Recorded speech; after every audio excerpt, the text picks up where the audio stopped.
Бейнебаянды бастамас бұрын айта кетейін. Каналға аз ғана адам жетпей тұр. Подписка басып өтсеңіздер, разы боламын. Бұл оқиға шын өмірден алынған. Жүрегіңізді тебірентетін, ойландыратын шынайы әңгімелерді осы видеодан тамашалаңыз. Кешкі уақыт еді. Күн батып, ауыл іші біртіндеп тынышталып жатқан. Жаздың соңы болғандықтан ауада әлсіз ғана салқын бар. Адамдар малын жайлап, үй-үйіне кіріп кеткен кез. Сол күні мен үйде жалғыз отырғанмын. Телефонды қарап отырып, уақыт өткізіп жатқанмын. Бір кезде анам: «Балам, көрші апайға мына жаңа демдеген шайды апарып келші. Күні бойы жалғыз отыр ғой», деді. Мен үндемей басымды изедім. Біздің көршіміз 58 жастағы жалғыз тұратын әйел. Күйеуі көп жыл бұрын қайтыс болған. Балалар қалада, сирек келеді. Ауылда оны бәрі жай ғана апай деп атайды. Шайды алып, көрші үйге қарай жүрдім. Кешкі ауылдың тыныштығы ерекше болады. Иттер анда-санда ғана үріп қояды. Алыстан бір трактордың дыбысы естіледі. Қалғаны толық тыныштық. Көрші үйдің есігін қағып едім. Іштен оның дауысы шықты. «Кім ол?» «Мен ғой, апай, шай әкелдім».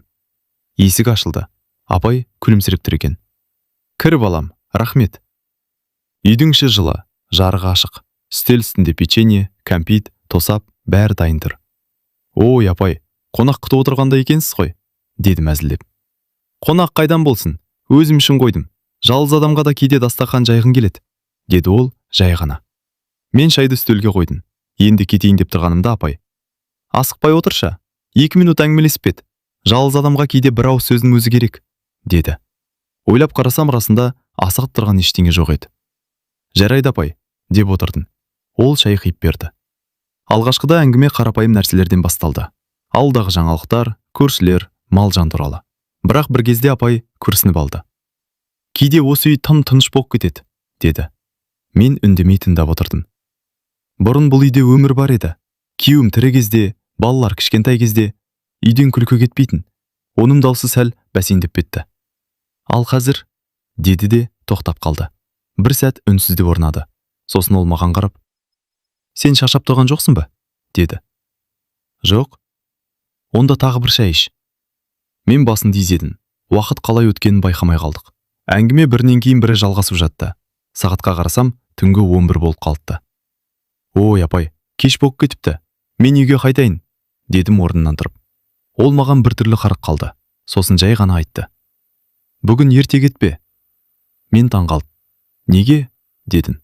Ол терең дем алып: «Кейде адамға біреу керек болады, сөйлесетін, жай ғана қасында отыратын». Мен қайта отырдым. Сол кезде ғана байқадым, апайдың көзінде біртүрлі мұң бар екен. «Білесің бе?» деді ол. «Менің өмірімде ешкімге айтпаған бір әңгіме бар». Мен үнсіз тыңдап отырдым. Тіпті балаларым да білмейді. Үйдің ішінде тыныштық орнады. Тек қабырғадағы сағаттың тықылы ғана естіледі. Апай баяу сөйлей бастады. «Мен 58 жаста болсам да, адамдар ойлағандай өмір сүрген жоқпын». Мен не айтарын түсінбей қарадым. Ол бір сәт үнсіз қалды. Сосын маған тіке қарап: «Бүгін сол әңгімені саған айтқым келеді». Сағат түнгі 12-ге жақындап қалған. Мен енді үйге қайту керек екенін ойладым. Бірақ апай сөзін жалғастырды: «Сен кетсең, мен тағы жалғыз қалам». Оның даусы бұрынғыдан әлсіз шықты. Сосын жай ғана айтты: «Бүгін кетпе, аздап бірге отырып кет». Сол сәтте мен бұл кеш жай ғана көршіге шай апарып айтатын кеш емес екенін түсіндім. Ал мен ол үйден таң атқанша шалмайтынымды әлі білмеген едім. Үйдің іші тым-тыныш болып кетті. Қабырғадағы сағаттың тықылы ғана естіледі. Сағат түнгі 12-ден асып кеткен. Менің ойымда бір ғана нәрсе тұрды. Апай не айтпақ? Ол бір сәт үнсіз отырды да шайдан бір ұрттап алды. Қолдар сәл дірілдеп тұрғанын байқадым. «Білесің бе, балам? Адамдар сырттан қарап бәрін білеміз деп ойлайды», деді ол баяу. «Қалай сонда?» дедім. «Мысалы, мен туралы ауыл не ойлайды? Күйеуі бар еді, балалары бар, өмірі жаман болмаған деп ойлайды». Ол басын шайқады. Бірақ шындық мүлде басқа. Мен үндемедім. Оның әңгімесі біртүрлі ауыр сезіле бастады. «Мен күйеуіме өте жас кезінде тұрмысқа шықтым», деді апай. «Ол кезде небәрі 19 жаста едім». Ол көзін бір нүктеге тігіп, өткенін есіне түсіріп отырғандай. «Басында бәрі жақсы болды. Үйлендік, балалар дүниеге келді. Ауылдағы адамдар бізді үлгілі отбасы деп ойлайтын». Бірақ ол күрсінді. Бірақ үйдің ішінде бәрі басқаша еді. Мен сәл еңкейіп тыңдай бастадым. Күйеуім өте тұйық адам болатын. Сыртта ешкімге дауыс көтермейтін. Бәрімен жақсы сөйлесетін. Ал үйге келгенде мүлде басқа адамға айналатын. Қалай? Дедім абайлап. Ашулы. Үнемі ашулы. Ұсақ нәрсеге бола айқай шығаратын. Ол үнсіз қалды. Бірақ ең ауыр нәрсе ол емес еді. Менің ішімде бір түрлі сезім пайда болды. Ең қиыны үйде жылылық болмады. Ол осы сөзді ерекше баяу айтты. Адам кейде тамаққа емес, жылы сөзге мұқтаж болады. Біреу саған қарап күлімсіресе, хал жайынды сұраса, ол тағы бір күрсінді. Ал мен ондайды көп көрмедім. Мен не айтарымды білмей отырдым. Сыртта жел сәл гуілдеп тұр. Керезе әйнегі анда-санда сықыр етеді. Балалар өсті. Бірі қалаға кетті, бірі жұмысқа тұрды. Үй біртіндеп босап қалды. Ол шай құйып жатып тағы сөйледі. Сосын күйеуім ауырып қалды. Қатты ма? Дедім. Иә, 1 жылдай төсек тартып жатты. Ол маған қарады. Сосын кезде мен оған күндіз-түні қарадым. Тамақ бердім, дәрі бердім. Бір ретте тастап кеткен жоқпын. Бірақ оның көзіне қарасам, бір өкініш бар сияқты. Ол қайтыс болғанда, ауыл адамдар маған қарап, бейшара, жесір қалды деді. Ол басын шайқады. Бірақ мен ішімнен басқа нәрсе сездім. Мен таңғалып, қандай? Дедім. Ол бір сәт ойланып тұрды. Босап қалғандай болдым. Бұл сөзді айтқанда өзі де таңғалғандай көрінді. Өйткені өмір бойы бір нәрсені күтіп жүріппін. Нені? Дедім. Ол маған тура қарады. Жай ғана бақытты болуды. Үйдің ішінде тағы да тыныштық орнады. Мен оның сөздерін ойланып отырдым. Сосын апай баяу сөйледі. Бірақ бір нәрсе бар. Оның даусы өзгеріп кетті. Мен оны ешкімге айтқан емеспін. Мен үндемей күтіп отырдым. Ол тағы бір ұрттам шай ішті. Күйеуіммен бірге тұрған 30 жылдан астам уақыт ішінде мен өзімді бірде-бір рет бақытты әйел сияқты сезінген емеспін. Бұл сөз мені қатты таңғалдырды. Ол жалғастырды. Адамдар жылдар өтті, бәрін үйреніп кетесің дейді ғой. Иә. Бірақ кейбір нәрсеге үйрену мүмкін емес. Сосын ол маған біртүрлі көзқараспен қарады. Сондықтан кейде түнде ұйықтай алмаймын. Неге? Дедім. Өйткені ойлаймын. Менің өмірім осылай өтіп кетті ме деп. Сағатқа қарасам, түнгі 1 болып қалыпты. Мен орнымнан тұрайын деп едім, бірақ апай кенет айтты. Әлі кетпе. Мен қайта отырдым. Ол маған жақынырақ еңкейіп. Мен саған осының бәрін неге айтып отырғанымды білесің бе деді. Жоқ. Ол біраз үнсіз қалды. Сосын күтпеген сөз айтты. Өйткені мен сенен бір нәрсе сұрағым келеді. Мен таңырқап, қандай нәрсе? Дедім. Ол бір сәт көзімді тік қарап тұрды. Сосын жай ғана айтты. Егер мен саған бір өтініш айтсам, сен бас тартпайсың ба? Мен не айтарымды білмей қалдым. Үйдің ішінде тыныштық күшейе түсті. Ал мен сол сәтте бұл түн одан да күтпеген жағдайларға қаратын әлі түсінбеген едім. Үйдің ішінде ауыр тыныштық орнады. Қабырғадағы сағаттың тықылы ғана анық естіледі. Сағат түнгі 1-ден асып кеткен. Мен апайдың жаңа айтқан сөзін ойланып отырдым. Мен сенен бір нәрсе сұрасам, бас тартпайсың ба? Бұл сөз жай ғана сұрақ емес сияқты еді. Қандай өтініш? Дедім ақын. Апай бірден жауап бермеді. Терезеге қарап біраз отырды. Сыртта ауыл толық тынышталып қалған. Кек анда-санда бір иттің үргені ғана естіледі. Ол терең дем алды. Білмеймін, саған айту дұрыс па, жоқ па? Мен ештеңе демедім. Бірақ бүгін айтпасам, мүмкін тағы ешқашан айта алмаймын. Ол маған қайта қарады. Көзінде қорқыныш пен батылдық аралас бір сезім бар. Білесің бе, балам? Адам жас кезде көп нәрсені кейінге қалдырады. Қалай? Дедім. Уақыты келеді, кейін болады деп жүре береді. Ол басын шайқады. Ал бір күні оянып қарасаң, уақыт өтіп кетіпті. Мен оның сөзін үнсіз тыңдап отырдым. Мен де солай өмір сүрдім, деді апай. Күйеуім тірі кезде үндемедім, балалар шыншытатын. Бір күні бәрі өзгереді деп ойладым. Ол күрсінді. Бірақ ештеңе өзгермеді. Сосын маған қарап. Қазір мен 58 жастамын. Үйдің жарығы оның жүзін анық көрсетіп тұр. Жасына қарамай, жүзінде бір ерекше сұлулық бар еді. Кейде айнаға қарап ойлаймын, деді ол. Менің өмірім қайда өтті деп. Мен үнсіз қалдым. Ол сөзін жалғастырды. Білесің бе, мен өмір бойы бір нәрсені қатты қаладым. Нені? Ол біраз үндемей отырды. Сосын жай ғана айтты. Жай ғана. Біреудің жанында өзімді тірі адам сияқты сезінуді. Бұл сөз мені біртүрлі ойға қалдырды. Ол тағы сөйледі. Қазір менің балаларым бар, туыстарым бар. бірақ олардың әрқайсының өз өмірі бар. Ал мен осы үйде жалғызбын. Сыртта жел күшейе бастады. Терезе сәл сыңғырлап қойды. Апай маған жақынырақ еңкейіп: "Сондықтан бүгін сені тоқтаттым", деді. Мен оның сөзін түсіне бастағандай болдым. Мен жай ғана бір түн жалғыз қалғым келмейді. Ол бұл сөзді өте баяу айтты. Мен не дерімді білмей отырдым. "Қорықпа", деді ол кенет күлімсіреп. "Мен сенен жаман нәрсе сұрамаймын." Бірақ оның көзқарасы бәрібір бір түрлі. "Мен тек сөйлескім келеді." Түн бойы ма? Дедім жартылай әзілдеп.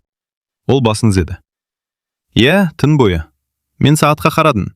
Түнгі 2-ге жақындап қалған. Үйдегілер іздемей ме? Деді апай. Жоқ, дедім. Менің бөлмем бөлек. Ол бір сәт тынышталып қалды. Сосын кенеттен күлімсіреп: "Онда жақсы." Бірнеше минут біз тағы әңгімелесіп отырдық. Бұл жолы әңгіменің тақырыбы жеңілдеу болды. Апай жастық шағында қызықтарды айтып берді. Бір кезде ол күліп жіберді. "Сен білесің бе, мен жас кезде ауылдағы ең би билейтін қыздардың бірі болдым." "Рас па?" дедім таңғалып. "Әрине. Той болса мені міндетті түрде ортаға шығаратын." Оның жүзінде сол кездерде еске алған қуаныш байқалды. Бірақ сол сәтте ол кенет үнсіз қалды. "Қызық", деді баяу. "Сол кезден бері мен түнде біреумен осылай ұзақ сөйлескен емеспін."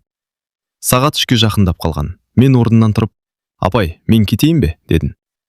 Ол бірден жауап бермеді. Сосын ақырын ғана айтты: "Әлі ерте." "Ерте?" "Иә." Ол маған қарап: "Бүгін мен ұйықтағым келмейді." Мен таңғалдым. "Неге?" Ол жай ғана жауап берді: "Өйткені бүгін мен ұзақ уақыттан бері алғаш рет өзімді жалғыз сезінбей отырмын." Бұл сөз менің жүрегіме біртүрлі әсер етті. Сол сәтте мен бұл түннің әлі де ұзақ жалғасатынын түсіндім. Ал ең қызығы, бұл түннің ең күтпеген сәттері әлі алда еді. Сағат түнгі 3-тен асып кеткен. Ауыл іші мүлде тыныш. Сыртта тек желдің баяу гуілі ғана естіледі. Үйдің ішінде екеуміз ғана отырмыз. Шай әлде қашан суып қалған, бірақ әңгіме тоқтаған жоқ. Апай креслоға жайғасып, терең ойға кеткендей көрінді. Мен де үнсіз отырдым. Осы түннің өзі біртүрлі сезім қалдырып жатқан. Бір кезде апай басын көтеріп маған қарады. "Шаршаған жоқсың ба?" деді. "Жоқ", дедім. "Ұйқың келмей ме?" "Жоқ, апай." Ол күлімсіреп қойды. "Жас кезде ұйқы тез қашады ғой." Бір сәт үнсіздік орнады. Сосын ол кенет сұрады: "Сен ешқашан өмірің туралы қатты ойланып көрдің де?" "Қалай?" "Мысалы, мен дұрыс өмір сүріп жүрмін бе деп?" Мен иығымды көтердім. "Кейде ойлаймын." Апай басын изеді. "Мен де соңғы жылдары көп ойлайтын болдым." Ол терезеге қарап отырып сөзін жалғастырды. "Әсіресе түнде." "Неге түнде?" "Өйткені түнде ешкім жоқ. Адам өз ойымен ғана қалады." Ол тағы күрсінді. Сол кезде өмірдегі көп нәрсе есіне түседі. Ол маған бұрылды. "Білесің бе, менің тағы бір құпиям бар." Мен таңғалып: "Тағы ма?" дедім. "Иә." Ол біраз үнсіз қалды. "Мен оны ешкімге айтқан жоқпын." "Неге?" "Өйткені адамдар түсінбейді. Үйдің жарығы оның жүзіндегі әрбір өзгерісті анық көрсетіп тұр." Ол бір сәт ойланып отырып: "Мен жас кезінде бір үлкен қателік жасадым", деді. Мен бірден қызығып кеттім. "Қандай қателік?" Ол маған қарап біраз отырды. "Мен өзім қалаған өмірді таңдамадым." "Қалай?" "Мен жүрегімді емес, адамдардың сөзін тыңдадым." Ол баяу сөйледі. "Жас кезде бір адамды жақсы көрдім." Бұл сөз мені таңғалдырды. Бірақ оған тұрмысқа шықпадым. "Неге?" "Ата-анам қарсы болды." Ол басын төмен түсірді. "Сөйтіп мен басқа адамға тұрмысқа шықтым." Үй ішінде ауыр тыныштық пайда болды. "Кейде ойлаймын", деді ол. "Егер сол кезде батыл болғанында өмірім басқаша болар ма еді деп." Мен оның жүзінен өкінішті көрдім. "Ол адам қазір қайда?" дедім. Апай сәл ойланды. "Білмеймін." "Көрмедіңіз бе кейін?" "Жоқ, тек бір рет." "Қашан?" "Көп жылдан кейін." Ол баяу күлімсіреп қойды. "Ол кезде бәрі кеш еді." Сосын апай орнынан тұрып терезеге жақындады. Сыртқа қарап біраз тұрды. "Кейде өмір адамға екінші мүмкіндік бермейді", деді ол жай ғана. Мен не айтарымды білмедім. Сағат 4-ке жақындап қалған. Мен орнымнан қозғалып: "Апай, таң атып қалды ғой", дедім. Ол терезеден бұрылып: "Иә, уақыт қалай өтті", деді. Сол сәтте: "Тоқ, тоқ, тоқ! Үйдің есігі кенет қатты қағылды. Екеуміз бірдей селк ете қалдық. Апай маған қарады. Бұл уақытта кім болуы мүмкін? Есік тағы қағылды. Бұл жолы бұрынғыдан да қатты. Мен орнымнан тұрып, Мен қарайын ба дедім. Апай бір сәт ойланып тұрды. Сосын жай ғана айтты. Иә, қарап көр. Мен есікке қарай баяу жүрдім. Сол сәтте жүрегім бір түрлі соғып кетті. Өйткені таң алдында біреудің осылай келуі әдеттегі жағдай емес еді. Ал мен есікті ашқанда бізді мүлде күтпеген адам күтіп тұрғанын әлі білмеген едім. Есікті ашқанда сыртта бір адам тұрды. Мен алғашында таныс емес біреу деп ойладым. Бірақ көзім шындықты бірден түсіндірді. Бұл көршінің ауылдан келген туысы еді. Апай деп қатты дауыспен шақырды. Сен қайдасың? Апай кенетті қорқынышпен тұрып кетті. Көздерінде таңданыспен уайым араласқан сезін анық көрінді. Ештеңе жоқ, жай ғана сөйлесіп отырдық, деді ол мені қарап.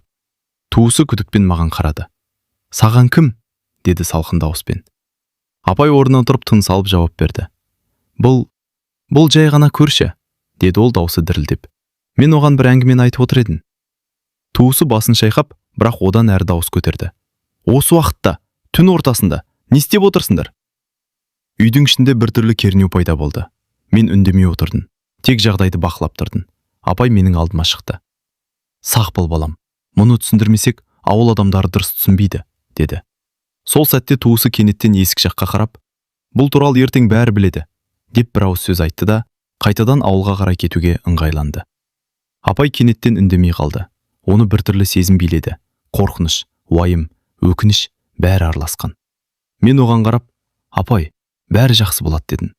Ол жай ғана басын изеді, бірақ оның көзінен жас жарқ етті. Сол сәтте мен түсіндім. Бұл түн жалғыздықтан, тосқауылдардан арылуға арналған ерекше сәт. Бірақ ол әлі аяқталған жоқ. Түннің салқын ауасы бөлмеге еніп, терезеден жеңіл жел есіп тұрды. Апай креслоға қайта отырып, басын алақанмен ұстап отырды. Бүгінгі түн мен үшін ұмытылмас болады, деді ол біршама әлсіз даусымен.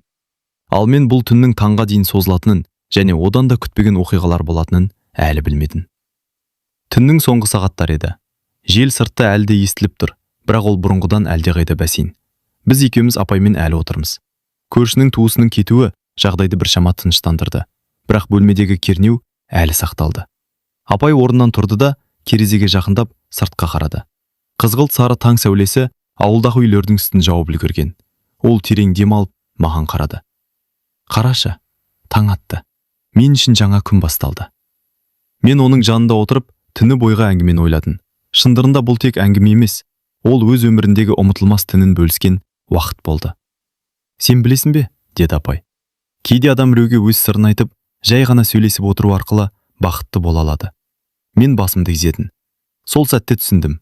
Бұл түн біздің екеуміз ішінде бір түрлі әрі маңызды тәжірибе болды. Апай орнынан тұрып, менің қолымды ақырын қойды. Бүгінгі түнді ешқашан ұмытпаймын, деді ол. Мен оған күлімсіреді. Сыртта күн толық шықты. Ауыл үйлі-бүйлі, малдар жайылып, тыныштық қайта орнады.